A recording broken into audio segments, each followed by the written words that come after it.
मेरा जवान बेटा को छलनी से हत्या कर दिया गया, तो मैं बूढ़ा बाप अब जिंदा रह करके क्या करूंगा। मैं भी प्रशासन के सामने अपना ये लीला को समाप्त कर लूंगा। दोस्तों नमस्कार, आप देख रहे हैं बहुजन शक्ति बिहार और मैं हूं शिव कुमार राय। मैं अभी दरभंगा जिले के कौन गाँव है, रामभद्रपुर गांव में हूं और यहां पर विशाल कुमार झा को 9 अगस्त को तकरीबन 1:30 बजे दिन में अपराधियों के द्वारा अंधाधुंध गोली चलाकर उनकी हत्या कर दी जाती है। एक गोली नहीं, तकरीबन 10 गोली। तो यहाँ पर मैं पीड़ित परिवार से मिलने के लिए आया हूँ। चलिए मैं विशाल कुमार झा जी के जो पिताजी हैं, मैं उनसे इन घटना पर जानने का प्रयास करता हूँ। तो क्या हुआ था 9 तारीख को? 9 तारीख को लगभग 11 सवा 11 में विशाल मेरे घर से चाय वो पी करके निकल रहा था। हम लोग बैठे हुए थे। हमने विशाल को संकेत किया, जो भाई आज मुहर्रम है, कहाँ जा रहे हो? तो बोला जो कि मैं कहीं नहीं जा रहा हूँ, यहीं से एक आध सामान लाना है, सुरहा जा रहा हूँ। यहाँ से निकला है। अब वो चौक पर, जिस चौक से कुछ घटना घटी, वहाँ भी रुका या न रुका मुझे नहीं मालूम है। 1 के लगभग में विशाल की पत्नी विशाल के फ़ोन से बातचीत किया, क्योंकि आप घर आइए। उसने कहा कि जो मैं आधे घंटे के अंदर में घर आ रहा हूँ। लगभग फिर 1.5 घंटे, आधे घंटे के बाद फिर उसकी पत्नी फ़ोन की विशाल को, लेकिन विशाल ने फ़ोन नहीं उठाया। लगता है कि वही घटना का समय है, 1:30 के लगभग में इसकी हत्या। और इसको हत्या भी कहना बहुत अच्छा नहीं लगता है। ये तो हैवानियत, निर्मम हत्या और हैवानियत, जल्लाद ही ऐसा घटना कर सकता है। उसके शरीर पर में 10 गोली। अच्छा, वो दिन में जो गोली चल रहा था, तो उस समय तो वहाँ पर तो भीड़ भाड़ रहा होगा, वहाँ का पब्लिक सबका कोई वो सपोर्ट नहीं मिला? पब्लिक सब गोली चली होगी। 1:30 का समय है, मुहर्रम का दिन था। कोई कहा जो कि हम समझे जो मुहर्रम का जो है जो फटाका फूट रहा है, कोई कहा जो हम समझ में नहीं किए, कोई और गोली की आवाज़ तो अगर जो सुना भी होगा वो दुबा करके जो है तो मान लीजिए जो छुप गया होगा। हम लोग जब उस घटना पर पहुंचते हैं तो वो जो था वो डेड था। जब आप पहुंचे तब डेड? हाँ, वो डेड बॉडी था। फिर भी कितने गोली लगे होंगे? लगभग 7-8 गोली उसके शरीर के अंदर में लगी हुई थी। उसकी गाड़ी पर में भी, अपाचे गाड़ी थी, उसमें भी 2-4 गोलियों का निशान मौजूद है। और विशाल, हाँ, और विशाल झा को जिसने बुलाया था वो उसका एक साथी था। 2-4 साथियों के बीच में वो रहता था। अभी 1-1.5 महीना से वो पुरानी रंजिश क्या थी, लेकिन अभी वो उसके साथ वो दोस्त बन गया था। वो भी जो क्या नाम था दोस्त? प्रिंस नाम का लड़का है। कितने दिन से? 1.5 महीने से दोस्ती? हमारे दरवाजे पर में वो 1-1.5 महीने से, पहले भी आता था लेकिन बीच में वो आता नहीं था, लेकिन 1-1.5 महीने से उसके साथ रहना, उठना बैठना, बात करना, अच्छा बुरा जो भी मान लीजिए है, उसके साथ वही था। और वो घटना के समय उसी चौक पर वो बैठा हुआ था। अच्छा, इधर घटना घट रही है, प्रिंस वहाँ बैठा? हाँ, प्रिंस वहाँ बैठा हुआ है। और उसने ही विशाल झा को अपने मोबाइल फोन से विशाल झा को बुलाया। अच्छा, मतलब जब यहाँ से निकले थे तो प्रिंस का फोन आया था? यहाँ से नहीं। अच्छा, वहाँ तो सुरहा जब पहुँचा है, सुरहा पहुँचने के बाद प्रिंस, हाँ, प्रिंस ने उस चौक से विशाल झा को फोन किया कि कहाँ है, आइए। कहा जो मैं आ रहा हूँ। वहाँ से कोई बात नहीं। हाँ, वो आ रहा है, वो आया है। और उसी बीच में वहाँ से 200-250 फीट दक्षिण ये घटना घटी है। तो प्रिंस जो था वो कहाँ का था? इसी गांव का? इसी गांव का लड़का है। इसका जो है तो एडॉप्टेड सन है, दत्तक वकील साहब है, उसी का लड़का है। आपराधिक या कुछ उसका छवि अच्छा नहीं है और ये सब करता है। लगता है कि स्थानीय स्तर पर में बहुत बड़ी साजिश हुई है। हमको ऐसा लग रहा है जो ये सुपारी ले रखा था ये प्रिंस और इसके और जो भी करीबी जो साथी थे, 2-3-4 साथी, ये मोहरा बन करके अपना काम हाँ 2-3-4 साथी इसके साथ बड़ा जुड़ाव लगाव था, जो इससे पहले कभी भी हमने इसकी दोस्ती नहीं देखी थी, जो कभी भी मेरे यहाँ नहीं आते थे, लेकिन इसके साथ उठना बैठना वो करता था।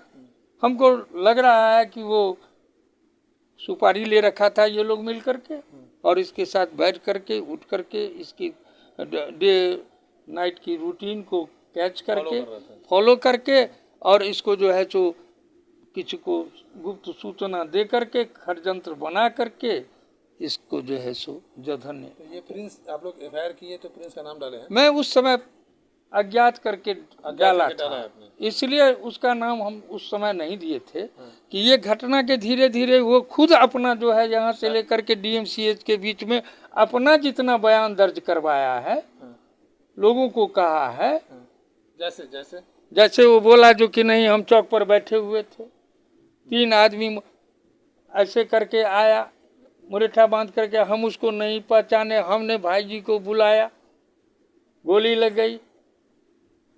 सुरहा चट्टी के पास से भी इसके साथ एक लक्ष्मण पासवान नाम का एक लड़का, वो भी इसके साथ चला था, और अनार कोठी आते आते वो विशाल झा को छोड़ दिया।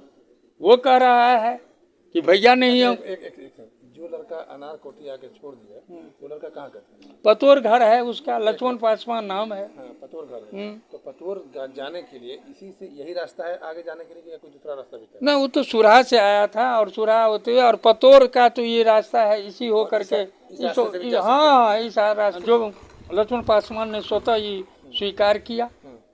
क्या स्वीकार किया वो? जो कि मैं वहाँ उस चौक से जब निकले तो भैया हमको बोले विशाल के बारे में, जो अशोक पासवान को बुला करके ले जाओ। विशाल तो अब दुनिया में है नहीं, अब विशाल कहा कि नहीं कहा इसका जवाब अब कौन देगा?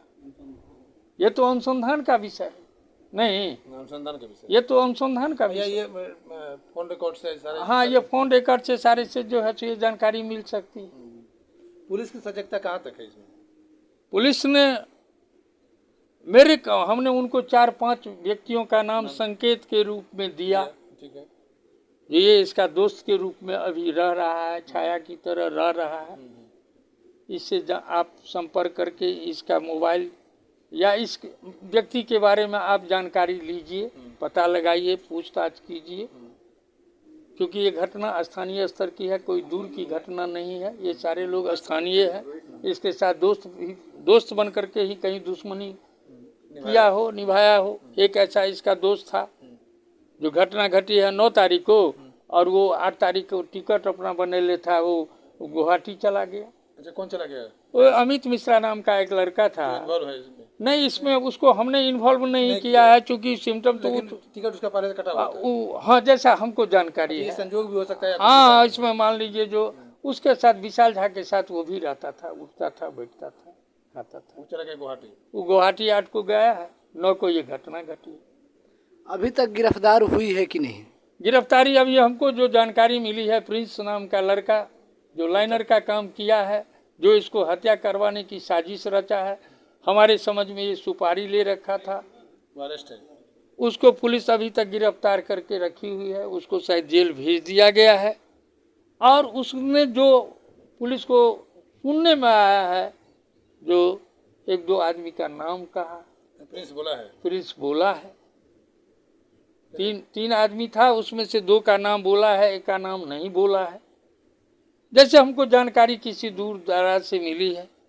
अब पुलिस उस अनुसंधान में लगी। हमने पुलिस से कहा कि आप अपने स्तर पर में आप अनुसंधान कीजिए। घटना की सच्चाई चूंकि बहुत दूर की है, बहुत करीब से ही ये घटना का अंजाम दिया गया है। अगर आप इसको अपने स्तर से सही अनुसंधान करेंगे तो हत्यारा पकड़ा जाएगा। विशाल करता क्या था? विशाल गांव घर में रहने वाला व्यक्ति था। छोटा मोटा पीटी कॉन्ट्रैक्ट वर्क जो है सो मान लीजिए जो कोई काम कर दिया। उसका भाई मुखिया भी था उस समय, अभी भी गांव घर में उसको कुछ छोटा मोटा जो है सो काम करता था। और जो कुछ बड़ा लोग मान लीजिए जो है उसके संपर्क में रह करके छोटा मोटा कुछ पीटी कॉन्ट्रैक्ट वर्क करता था। मुखिया कब से कब तक थे? हमारा लड़का 11 वर्ष तक मुखिया रहा है। बड़ा लड़का मेरा 11 वर्ष तक मुखिया रहा। विशाल जी की बड़े भाई? हाँ, विशाल जी की बड़े भाई 11 वर्ष तक। अभी वर्तमान मुखिया है? नहीं, अभी नहीं है। इस सेशन में नहीं है? हाँ, इस सेशन से पहले थे? हाँ, ये वर्चस्व की भी लड़ाई हो सकती है। 6 फीट का वो जवान था। आपका विशाल? हमारा लड़का 6 फीट का जवान था। उसका आप फोटो देखिएगा तो कहिएगा इतना, उसको जो है तो सामान्य लोग उसको कहीं भी उसको टच नहीं कर सकता था। नियोजित, प्रायोजित और एक स्केल लिख करके। तो विशाल जी के बच्चे भी हैं क्या? एक आज 5 महीना का एक बच्चा है, लड़का है। वो जब से बाल बच्चा हुआ था उस परिवार में उसकी बड़ी खुशी और उसकी ज़िंदगी में बड़ी हंसी आ गई थी, रोना आ गया था, परिवार के साथ जुड़ गया था। हमारी भी एक तसल्ली हो गई थी जो नहीं, अब हमारा लड़का जो है तो अपना परिवार बाल बच्चा इस सब को देख रहा है, संभाल लेगा। थोड़ा फ्री मैं आपके चैनल के माध्यम से दरभंगा जिला प्रशासन से ये मांग करता हूँ कि हत्यारों को अविलंब गिरफ्तार किया जाए। हम पीड़ित परिवार विशाल बीपीएल सूची धारक था, उसकी सुधि लेने के लिए प्रशासन की कोई सोच और अभी तक नहीं काम किया है। हम जिला प्रशासन से मांग करते हैं कि हत्यारे को अविलंब गिरफ्तारी किया जाए। अगर गिरफ्तारी नहीं की जाती है, हम तो एनआईए की मांग करने की बात सोचते थे, लेकिन हमको जिला प्रशासन पर भरोसा था। ये घटना तो बिल्कुल एनआईए और सीबीआई जैसी घटना, इसकी जांच के लिए और सीआईडी की जांच की आवश्यकता है। अगर पुलिस प्रशासन से यहाँ इस घटना का सच्चाई और उद्भेदन नहीं हो पाता है तो मैं मांग करता हूँ, अन्यथा मैं जिला प्रशासन से अपनी शिष्टमंडल लेकर के जाऊंगा। और जब मेरा जवान बेटा को छलनी से हत्या कर दिया गया तो मैं बूढ़ा बाप अब जिंदा रह करके क्या करूंगा। मैं भी प्रशासन के सामने अपना ये लीला को समाप्त कर लूंगा। अच्छा, अभी तक जो विशाल जी की हत्या के बाद यहाँ के जो क्षेत्रीय विधायक हैं, सांसद हैं, वो आए कि नहीं? सांसद जी आए थे, उन्होंने कहा जो कि मैं प्रशासन, सांसद आए थे, राजद के यहाँ इस क्षेत्र के विधायक चुनाव लड़े थे, आर.के. चौधरी जी आए हुए थे जी। हम लोगों को सांत्वना दे करके गए हैं। अभी इस क्षेत्र के विधायक मदन सहनी जी हैं। तो यहाँ के जो शासन प्रशासन है, जैसे यहाँ के डीएम पदाधिकारी हो गए, पुलिस अधीक्षक हो गए, वो यहाँ तक आए कि नहीं? हमारे दरवाजे पर में इतनी दिन की घटना के अंदर में बतौर ओपी प्रभारी घटना के 2 रोज बाद मेरे दरवाजे पर आए थे। मैंने उनको कुछ अपनी बात, व्यथा या गुप्त सूचना मैंने उनको दी थी। हमने इनको इशारा किया था जो इन्हीं बिंदुओं को रख करके भी आप अनुसंधान कर सकते हैं। उसके बाद हमारे पास अभी तक कोई भी प्रशासन या कोई भी अनुसंधान या कोई भी दूसरी बात को जानने के लिए अभी तक, आज के डेट तक कोई नहीं आया। ओपी थाना के अलावा और कोई पदाधिकारी नहीं, थाना प्रभारी जी आए थे। अपनी बात को हमने उनको जो है सुसंकेत दिए थे, उन्होंने कुछ बात अपनी डायरी में। आ रहा हूँ।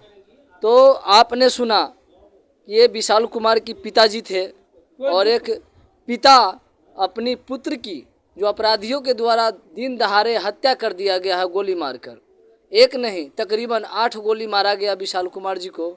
और विशाल कुमार जी के पिता को अगर विशाल कुमार की हत्या का न्याय नहीं मिलता है तो यह इस जिला के जो प्रशासन है वहाँ पर आत्मदाह करने के लिए तैयार है। आगे मैं फिर इन पीड़ित परिवार से मिलने का प्रयास करता हूँ और सच्चाई क्या है वह मैं जानने का भी प्रयास करता हूँ।